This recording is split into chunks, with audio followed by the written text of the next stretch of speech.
Ever wondered why we do what we do, day in and day out? The answer lies within the realm of habits. These seemingly simple routines are deeply ingrained patterns of behavior that dictate a large part of our daily lives. From the moment we wake up to the time we retire for the night, habits guide our actions, often without our conscious awareness. They are our brain's way of saving effort, a kind of autopilot that frees up mental space for more complex tasks. Habits, however, aren't just formed overnight. They are the result of repeated actions, a process where our brain gradually learns to associate a specific behavior with a particular outcome. This is why we find comfort in our habits, even when they may not be beneficial to us. But are we mere puppets to our habits, or can we take control? In the next few minutes, we're going to explore the fascinating world of habits and how they shape our lives. Meet John. He's been a smoker for 20 years. John's life, like so many others, is a tapestry of habits, woven together to form the rhythms and routines of his daily existence. One thread, however, stands out starkly against the rest. It's a thread of smoke, a habit he's been unable to shake for 2 decades. John's day begins with a cigarette. It's the first thing he reaches for when he wakes up, his morning companion alongside a cup of strong, bitter coffee. As the day unfolds, each activity seems to be punctuated by a smoke break. Whether it's after a meal, during a work break, or just to unwind at the end of the day, the act of smoking has become an integral part of his routine. John has tried to quit. His attempts, however, have been like trying to unpick the thread of smoke from his life's tapestry without causing it to unravel. He's tried nicotine patches, gum, even hypnosis. Yet, each time he's found himself returning to the familiar, comforting ritual of lighting up a cigarette. Impact of John's habit extends beyond his own health. It's strained his relationships as loved ones worry about the toll it's taking on his body. It's created a wedge between him and his non-smoking friends.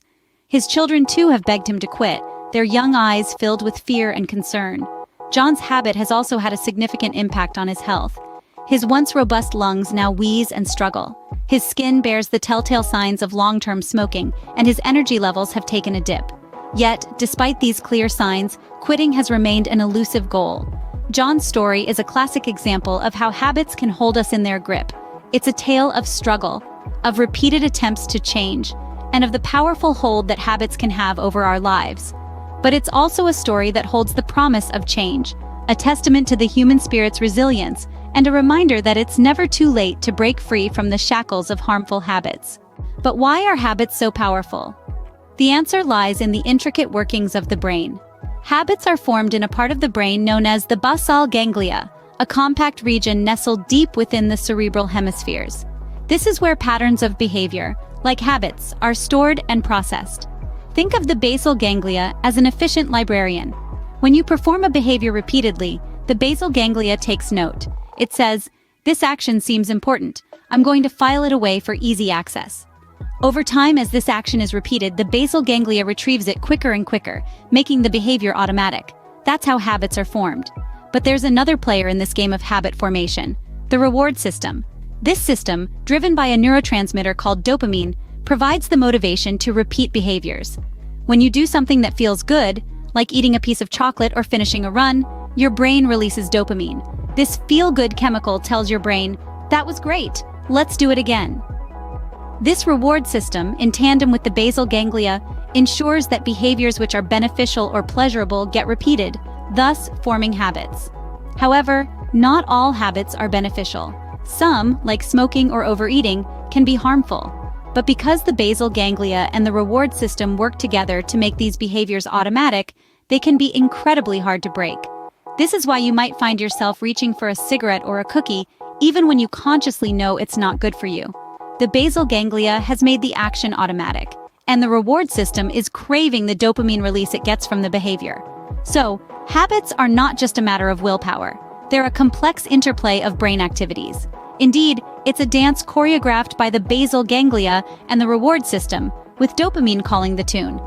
So, habits are not just a matter of willpower, but a complex interplay of brain activities.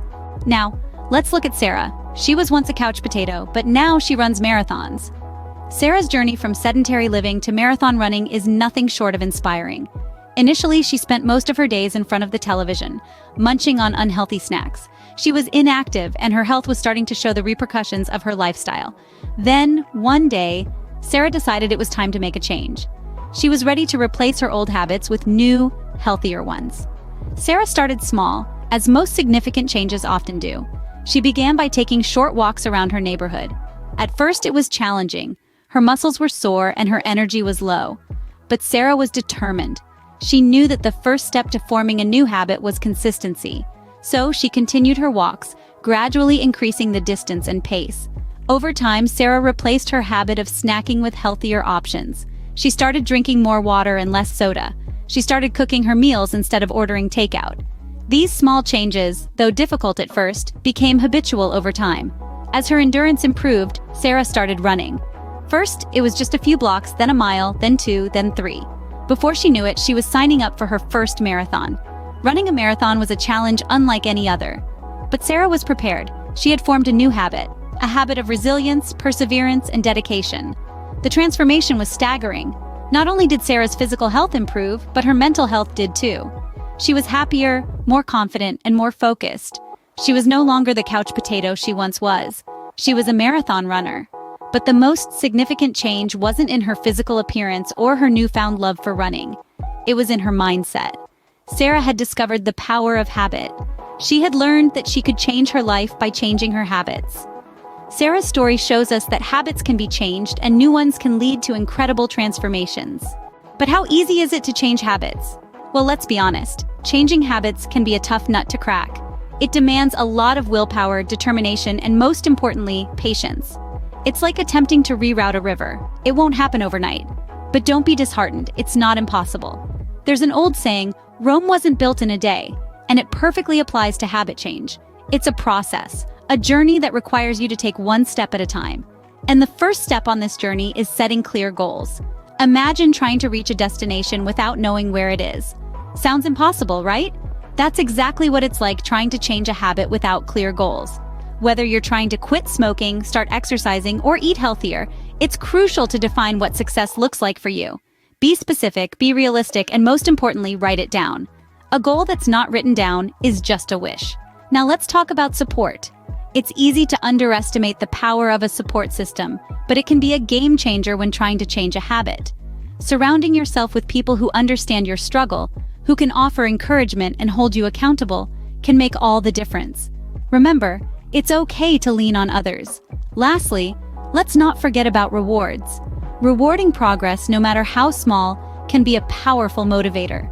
It's a way of patting yourself on the back, of saying, hey, I'm making progress and that's worth celebrating. So, set up a reward system. Maybe it's a special treat, a day off, or even just a moment of quiet reflection. Find what works for you. Changing habits isn't easy. It's a journey filled with twists, turns, and occasional setbacks. But remember, every step forward, no matter how small, is progress. And with clear goals, a strong support system, and a rewarding system in place, you're well on your way.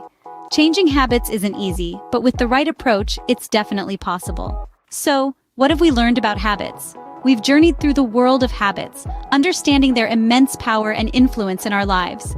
We've seen how they can lead us down paths, both positive and negative, through our case studies of the smoker and the marathon runner. Delving into the science behind habits, we've discovered that they are deeply rooted in our neural pathways. Yet, despite their stronghold, we've also unveiled the hopeful truth that they are not set in stone. Change, although challenging, is indeed possible. Through conscious effort, determination, and consistency, we can rewire our brains, forging new habits that align with our values and aspirations. This is not a journey for the faint-hearted, but the rewards are well worth the effort. So as we conclude, let's not forget the profound power of habits. They can indeed shape us, but in the end, we hold the reins. Remember, habits can shape us, but we also have the power to shape our habits.